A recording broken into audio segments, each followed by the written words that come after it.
Magandang umaga mga bata. Maaari ba tayong tumayo para sa ating panalangin?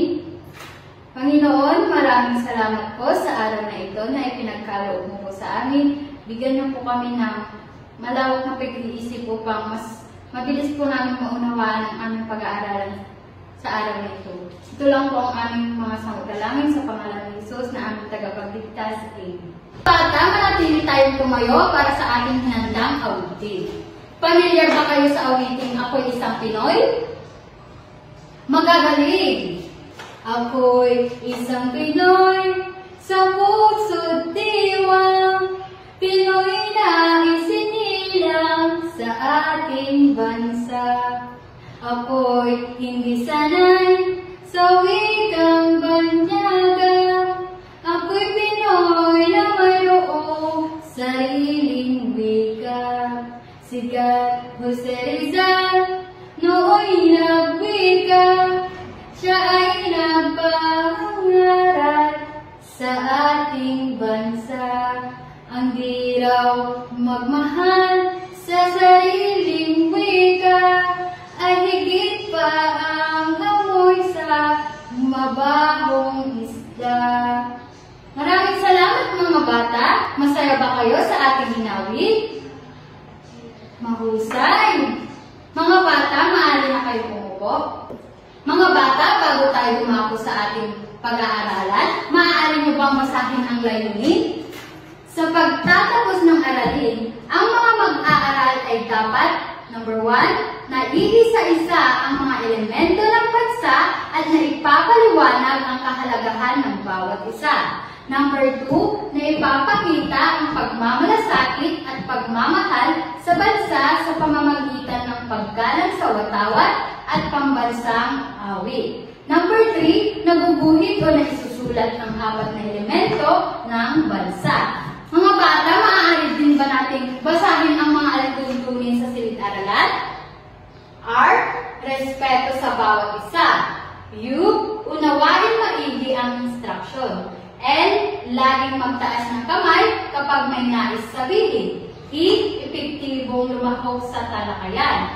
S, sumunod sa mga patakaran. Mga bata, handa na ba kayong makinig? Magagaling! Bago natin simulan ang ating talakayin, atin munang balikan ang ating pinag-aralan kahapon. Sa inyong harapan, nakikita niyo ang mapa ng Pilipinas. Ano-ano kaya ang mga lalawigang makikita sa mapa ng Pilipinas? Ikaw sabi. Magaling! Ang lalawigang makikita sa mapa ng Pilipinas ay ang Cebu, Davao at marami pang iba. Ano-ano naman ang malalaking pulo sa mapa ng Pilipinas? Ikaw, Ashley. Tama!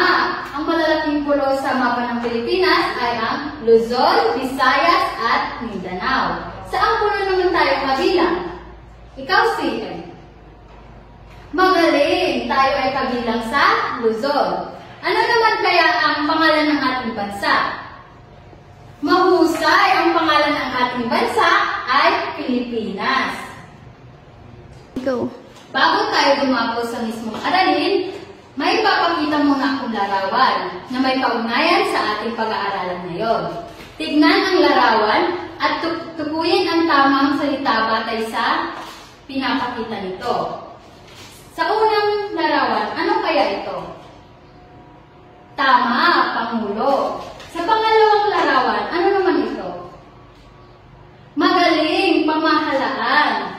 Sa pangatlong larawan, magaling, tao. Dahil tama lahat ng sagot nyo, bigyan ninyo ng 5 palakpak ang inyong mga sarili. Batay sa inyong sinagutan, ano kaya ang kaugnayan nito sa ating tatalakayin ngayon? May idea na ba kayo kung ano ang pag-aaralan natin ngayong araw? Tama, ang pag-aaralan natin ngayong araw ay patungkol sa pagkikilala sa bansa. Ano nga ba ulit ang ating tatalakayin? Magaling! Mga bata, ano nga ba ang bansa? Ang bansa ay isang teritoryo na kung saan may nakatirang grupo ng tao na may magkakatulad ng kultura, ng pinanggagalingan kung kaya nakikita ang iisa o pare-parehong wika, pamana at lahi. Ang isang bansa ay maituturing na bansa kung ito ay binubuo ng 4 na elemento na pagkabansa. Ito ay tao, teritoryo, pamahalaan, at ganap na kalayaan. At ngayon, atin munang pag-usapan ang 4 na elemento ng bansa. Ang unang elemento ng bansa ay ang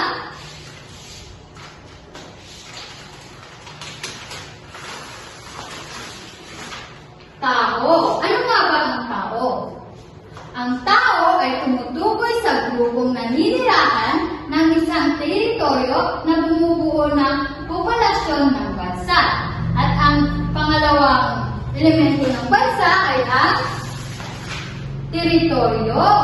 Ang teritoryo ay tumutukoy sa lawak ng lupain at katubigan, kasama na ang himpapawid at kalawakan sa itaas nito. Ito rin ang tinitirahan ng tao at pinamumunuan ng pamahalaan.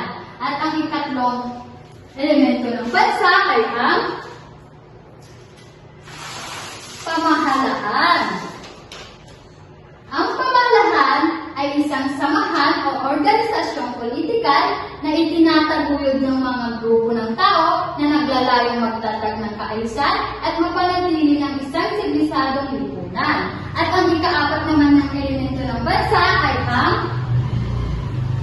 soberanya o ganap na kalayaan. Ano nga ba ang soberanya o ganap na kalayaan?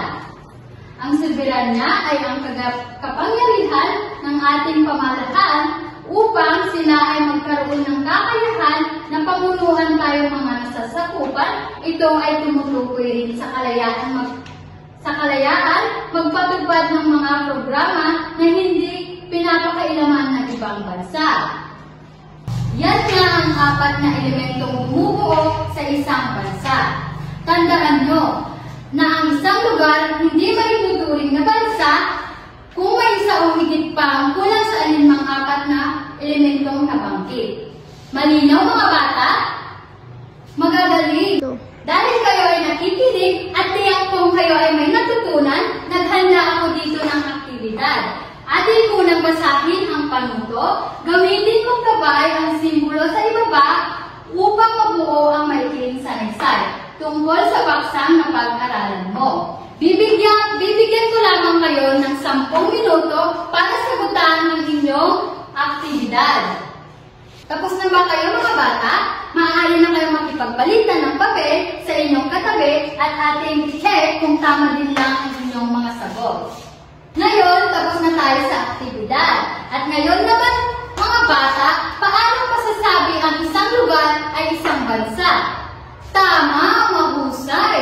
Ano-ano ang katangian ng isang lugar para masabi isa itong bansa? Tama, magagaling. At ngayon, mga bata, may natutunan ba kayo sa araw na ito? Ano nga ulit ang 4 na elemento ng bansa? Magagaling mga bata? Ako'y natutuwa dahil natutunan at naintindihan niyo maigi ang ating talakayin ngayong araw. Dahil dyan, bigyan niyo ng 5 palakpak ang inyong mga sarili. May iba pa bang katanungan mga bata? Bago tayo mag-quiz, kung wala na, ating umumpisahan ang pagtataya. Ang unang pagtataya ay ubuhin ang masayang mukha kung ang pangungusap ay tama at malungkot na mukha kung mali. Ang pangalawang pagtataya naman, isulat ang tama kung ang pangungusap ay tama at mali naman kung mali. Bibigyan ko lamang kayo ng 10 minuto para inyong sagutan. Tapos na ba kayo mga bata? Magagaling. Inyo nang ipasa ang inyong papel sa harapan. May natutunan ba kayo sa ating pagtataya? Magagaling. At ngayon, ilabas nyo ang inyong papel at isulat ang takdang aralin na aking sasabihin. Iguhin ang watawat ng Pilipinas at ito ay kulayan. Sumulat ng pangungusap na nagsasabing ipinagmamalaki mo ang bansang Pilipinas. Ipasa ito sa susunod nating pagkikita. Malinaw ba mga bata?